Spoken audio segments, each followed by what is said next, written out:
Hello, Hallmark Hot Takers, and welcome back to another riveting episode of Hallmark Hot Takes, episode 13 of season Lucky 3. 13. Lucky number 13, where of Hallmark Hot Takes with Heidi and Jason, where we watch, rate, and review all of the countdown to Christmas movies from the Hallmark Channel.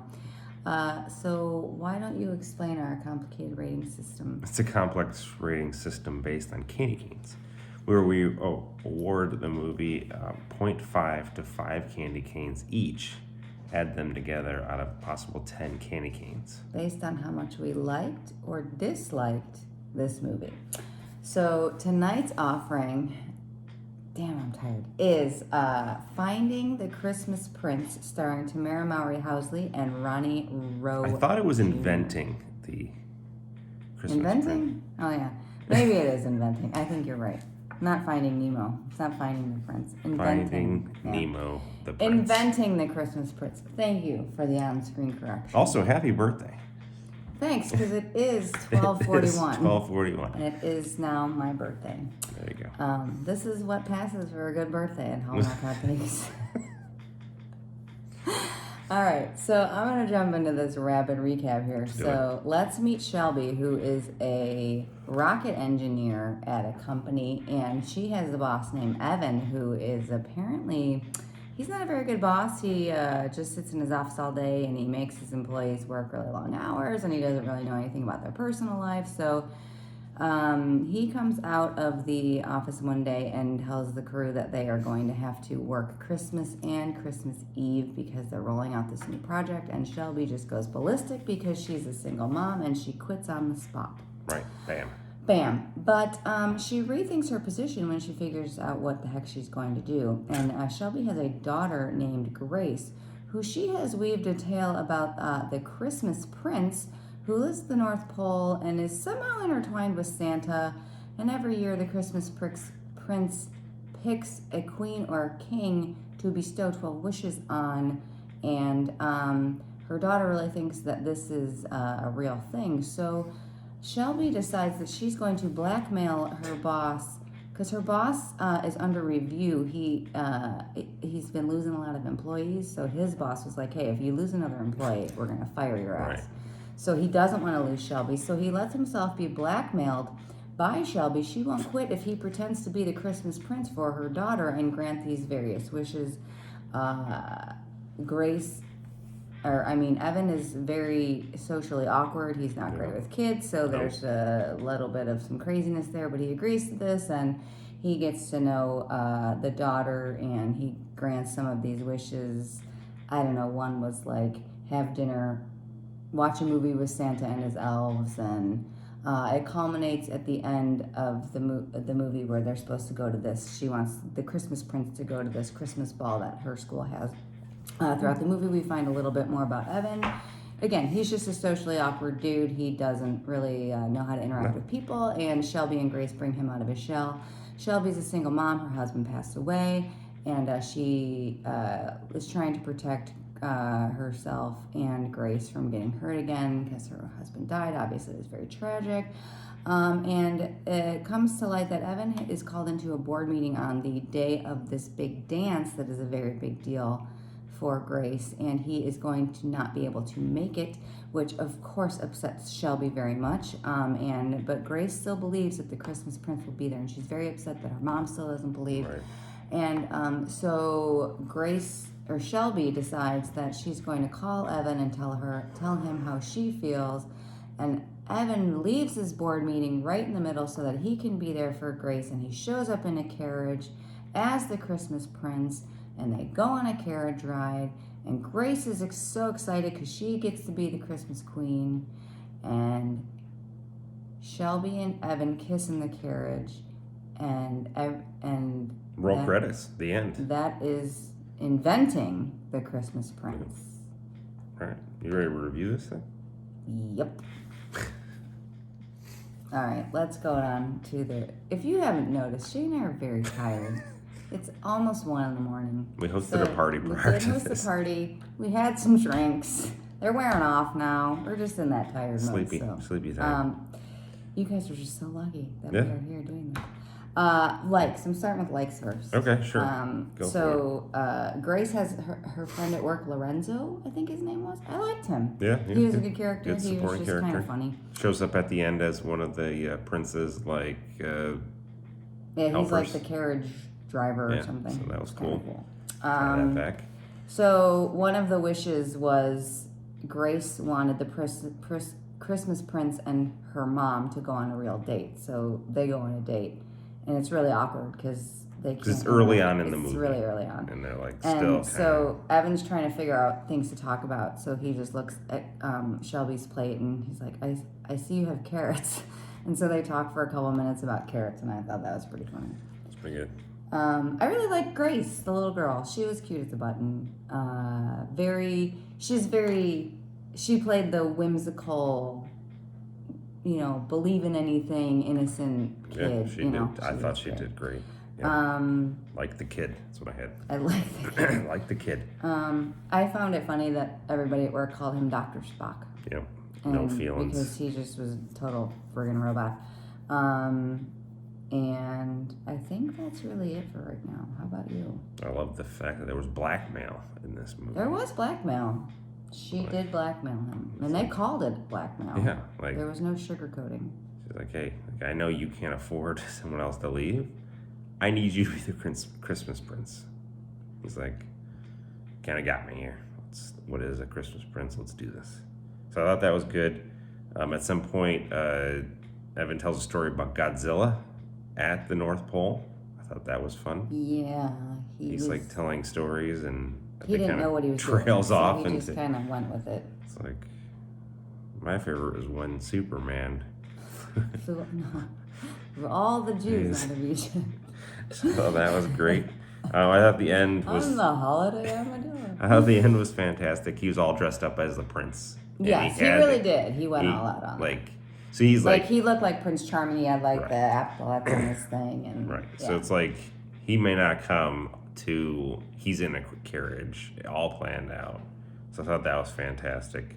And like the kid, I like the...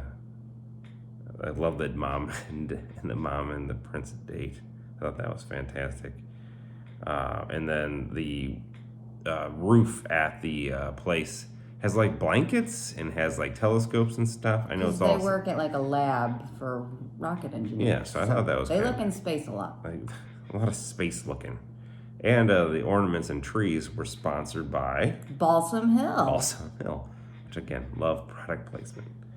I think that's all I have on the likes. Dislikes. Evan's pocket protector. He wears a pocket protector at the beginning of the movie. And I don't know. I feel like that stopped being funny like a long time ago. I hated it. That's a lot of hate for a pocket protector. I just didn't like the whole scheme. I didn't like the whole make up this elaborate thing for your daughter. I get why Shelby did it, because her daughter's had a very hard life. She lost her father when she was 5, but I just think, as you could see towards the end, it just spiraled way too out of control, and you knew that was going to happen. And I felt like it was a bit of a self-indulgent mess. Do you know what my problem is? Here's my problem.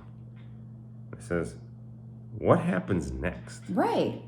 Like, he's got to go back to the North Pole or the whole thing crumbles. Right. They can't date. This is just perpetuating this lie, right? Which was supposed to be this fun story. And part of the whimsy of the story is that it's the story. It's the not knowing. It's the being able to believe.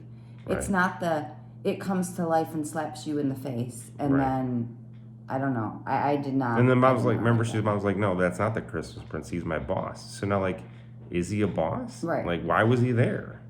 I don't know. This thing's starting to fall apart. So Evan has a sister who is trying. So Evan is, again, Shelby's boss, and the sister is encouraging him to think his employee is hot. Yeah. I thought that was not a good idea. Not great. I thought it was kind of slow. I have slow go. There was I not have slow go a here. lot. It picked up a little, but there was not really a lot of stakes. And at one point, Shelby says, well, what if she's talking to her friends and she's like, well, what if Shelby gets her heart broken again, like by this Christmas prince? He's gonna obviously go away. But you're the one who put her in this position, right? And built this up in her mind. Like, you've set your daughter up for this amazing letdown, no matter what. And right. I just didn't like that. She just let it go too far, and they gaslight this poor little girl. Is what I feel like. Like, she was just gaslit the whole time. What about the other job that she was offered? So she's offered this other like dream job.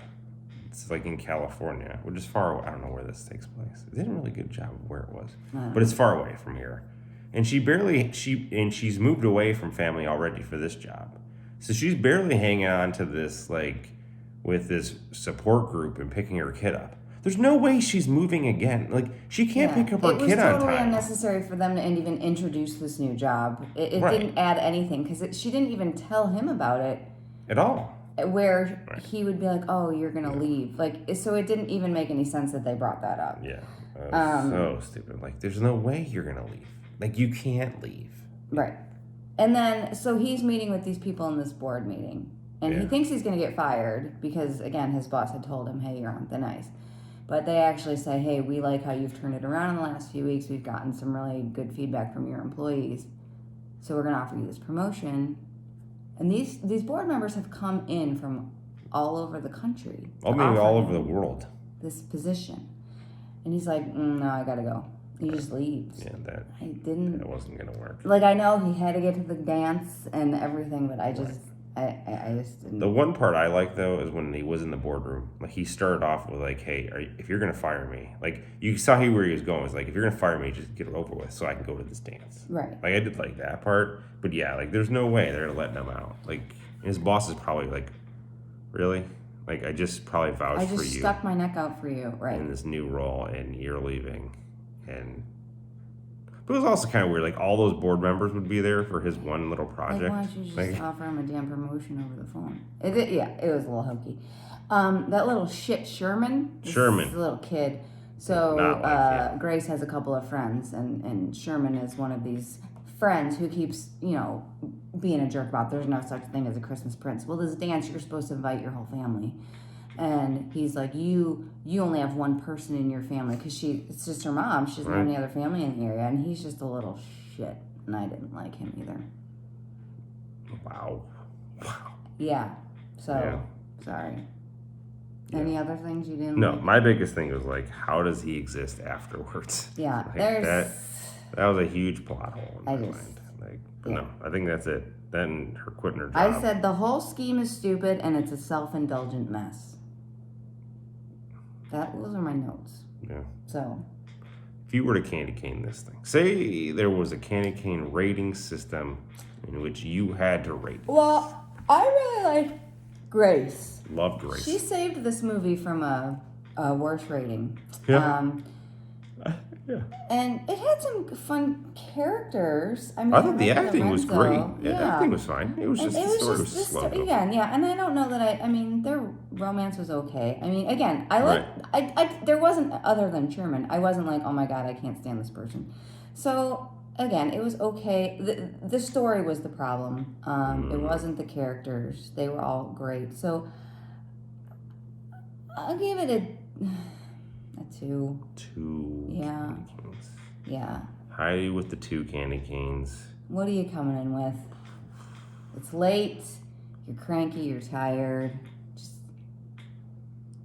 don't let that influence your... I like the end, though. I like the end a lot. My heart was warm at the end, so I'm gonna go. Did you get a Christmas feel? I got a little bit of a feel. Oh, that's exciting. Might have been, enough to keep me awake. I'm gonna go 2.5. 2.5. So wow, that brings us up to 4.5. I'm the Scrooge today, people. 4.5 doesn't often happen. Fun parts for inventing the Christmas prince or finding him, inventing him, inventing him, then finding him. It was a bit of a hot mess, but it was fun. All right, you want to do preview? Sure. Okay. All right, preview time. So the next movie up is actually one that I am very excited about. Wow. Because It is called Three Wise Men and a Baby, and it is starring Paul Campbell, Andrew Walker, and who, Jay? My boy Tyler Hines. So I don't have the little Hallmark preview in front of me because I don't know on my computer. We've seen the commercials a bunch. 1,000 times, but it's three brothers and somebody leaves a baby on their doorstep, and I am assuming hijinks ensue. So very excited about the Hallmark's really been pushing this one because this is three of their biggest stars. So I'm expecting. I'm going into this with very high expectations. A la like Three Men and a Baby. Is that what we're thinking? Yeah, I'm thinking that's what is happening right now. Tom Selleck, right? Tom Selleck and Ted Danson and Paul Reiser, right? No. No, not Paul Reiser. He's the funny guy. Billy Crystal? Not Billy Crystal. Oh, this thing's derailed. It has. Listen, we gotta go to bed. We apologize for this lackluster. You apologize. I think this has been fantastic. Energy levels are a little low. And that's what I'm saying. Like, our energy level is like. But yeah, I mean, you're coming off a 4.5 movie. It's not like you're coming off a 5 or 5 if this was a 10 candy caner, we'd be like, holy shit. This was amazing. Go out, watch this now. All right. I have a feeling. All right. Yeah, it's gonna be. I don't know what I'm saying. All right. Good day. Bye.